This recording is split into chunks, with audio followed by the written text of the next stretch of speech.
Hey everybody, welcome back to another Hero Spotlight video. Today we are taking a look at Ant-Man. So before we hop into it, if you could like and subscribe to this video, it goes so far in helping this channel out. Alrighty, so I just played 4 games, actually 5 games with Ant-Man, one in each one of the aspects. I played Justice twice, and we'll get into that. But I wanted to kind of get a feel for Ant-Man and understand how he functions and everything, and then talk about him and then rank him, because we're keeping that ever-growing list of tier ranking of our heroes. So, what is Ant-Man? Ant-Man is unique because he has 3 different identities. He has his alter ego, he has his small form, and then he has his large form, or his big form Ant-Man, his giant. What's kind of special about these identities is that every single time that you switch to one of them, something triggers and something activates. So like whenever you switch to his alter ego ability, you get to heal 1. Whenever you switch to his giant form, you get to deal 1 damage. And then whenever you switch down to his tiny form, you get to remove a threat from the scheme. This creates Ant-Man to be a very versatile hero and kind of allows him to flex into whatever he really needs to do. So let's talk about each one of those. So 12 health across the board. In big form, he has a 1-3-3 stat line and a 4 hand size. So really big hitter, really big defender, but you're kind of limited with that 4 hand size. When he's in his small form, he switches it up a little bit. He has 2 thwart, 1 attack, 2 defense, and then 5 hand size. So kind of what I found myself doing is staying in staying in small form and then flipping up to do kind of a big turn and hopefully rolling back down so I can get that hand size increased to 5, 25% more cards is always good. Some of the cards interact with this need and want to flip around. So like Resize. So this is a 0 cost event, and it says flip to your other hero form and draw a card. So it replenishes itself, which is excellent, and you get to trigger that, maybe deal a damage, and then your giant form you can attack for 3 instead of 1. So it gives that flexibility. It allows that flexibility.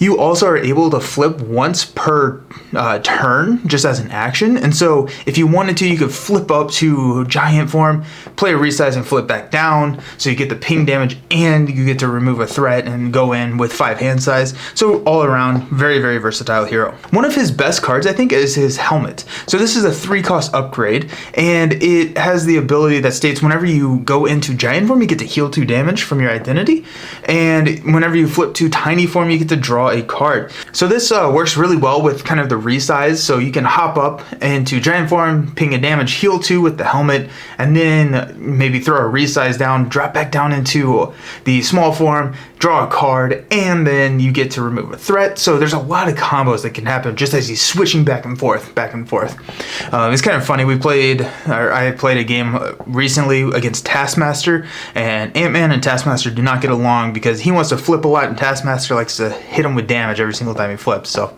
just kind of fun matchup. This helmet is pretty similar to actually a resource card that he has, which is called Pim Particles. And so it's basically the same effect. So whenever it's a wild resource, and whenever you spend it when you're in giant form, you get to heal 2 damage from your identity. Whenever you spend it in alter ego form, you get to, in small form, you get to draw 1 card. So replenishes itself, wild resource, awesome card. Never upset to have that in my hand. Alright, so that's kind of the gist of what Ant-Man is, and as I said, I played through a game with each one of the aspects for him, and in these videos I go through and I rank how I liked those aspects and how they kind of fit with each hero. And so let's start at the bottom. My least favorite aspect for him was leadership. So in this deck, I played a pretty cheap ally swarm strength and numbers deck, which allows you to draw a card for every ally that you exhaust, and then throw an Avengers Assemble, which can just be really dumb, right? So you draw a bunch of cards. Avengers Assemble costs 4, but since you're running strength and numbers, you're probably not going to have a hard time paying for that. And I ran Black Panther, so I always kind of had it on the table, just kind of outside of my hand. So just grab it, go.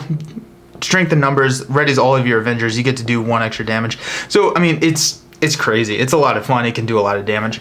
One thing that I will say is that Ant-Man loves all of the cards that activate after you change form. So like Moxie and Leadership.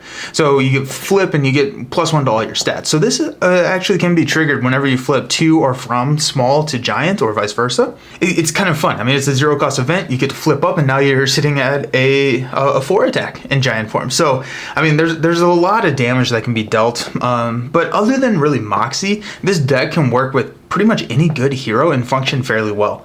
So I'm not saying that it's bad in any way, but nothing about it really highlighted Ant-Man, and Ant-Man I didn't really find had something that leadership really wanted to spin, or spun it in an interesting way for Ant-Man. So in third place, I have Justice. So I tried the whole archetype where you damage when a villain is confused. And so like that's scare tactics or sonic rifle or everything. So you get to confuse him. He has a card called Risk Gauntlets that he has pretty easy access to confuse. And there's really not a huge reason to flip down to Alter Ego. So you do have that safety net if you do flip down. So if the villain wants to scheme, then they're confused, and then you have easy access to confuse them again. But I played 5 games. I never flipped down to Alter Ego. I mean, Ant-Man's a tank. He has 12 hit points, and he can really just, he can survive a long time. So I didn't ever flip down. So that's why, I put confuse on there and then just hit him with all of those justice events that deal damage to a confused enemy. I think that this works pretty well against certain villains or in a multiplayer build. With the easy access to confuse, you can make sure that you're mitigating that thwart really well. Whenever you're flipping into small form, you get to remove a threat, and so really he's got pretty great threat potential or threat mitigation in his kit, and Justice kind of really highlights that. Alrighty, my second favorite aspect with Ant-Man is protection. Any hero with a base defense of 3 is going to be a hugely fun protection hero to build, and Ant-Man has a protection of 3 in his giant form. This makes it pretty easy to do a perfect defense build, which I absolutely adore. Also, the new card Flow Like Water has made it really fun to deal a lot of damage on the villain's turn. So Flow Like Water says deal a damage every time you play a defense event, and so you combine this with a defense event, Dauntless, Electrostatic Armor, and you can deal like 3 damage just in one defense, which is his attack. Also throw in Counterpunch, and because he's in giant form, he gets 3 damage for 0 cost. So just like with one defend, if you have lined it up just perfectly, you get like 6 damage out of 1 defense, and that's pretty fun. I just really like that playstyle. Flipping a lot allows you to spam Perseverance, which is the protection card that triggers whenever you change to your hero form, and you give a tough status card. With that tough status card, you can keep that health real high, and that really makes it easy to play cards that, like Dauntless or something like that. I didn't run any Fighting Fit copies in my deck. However, I think just kind of workshopping the deck a little bit, I would probably try and find a spot for 2 copies of Fighting Fit, just because how easy it is to keep that health real high.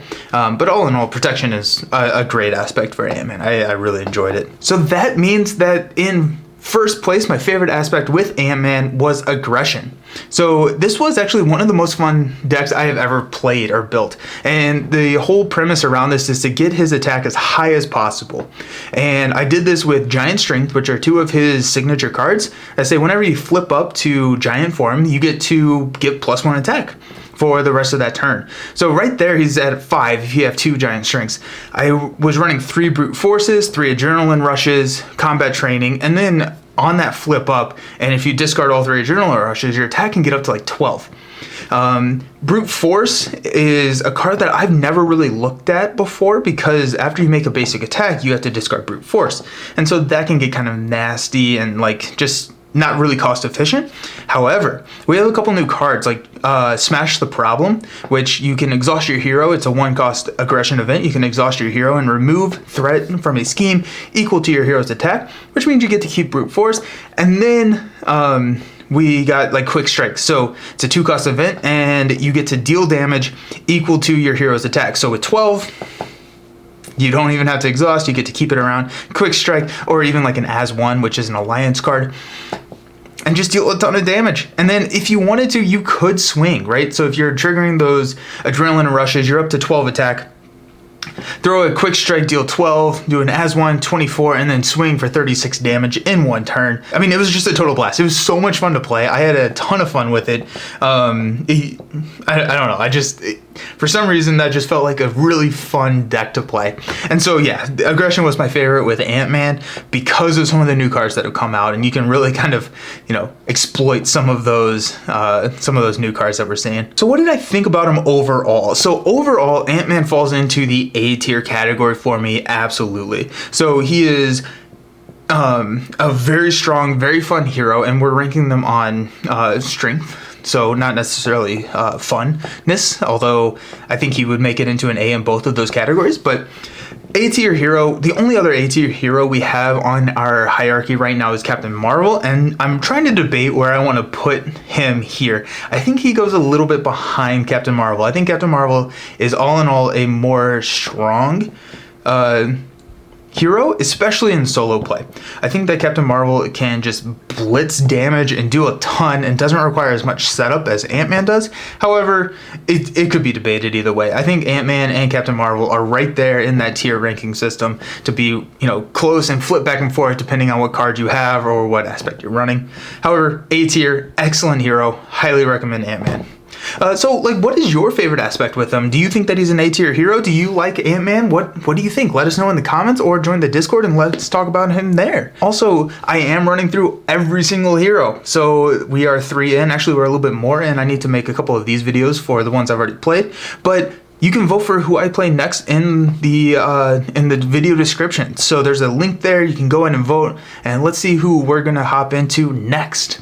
So thank you all for hanging out. It was awesome. I loved Ant-Man. I'm really excited to see who we get to play next. See you around. Peace.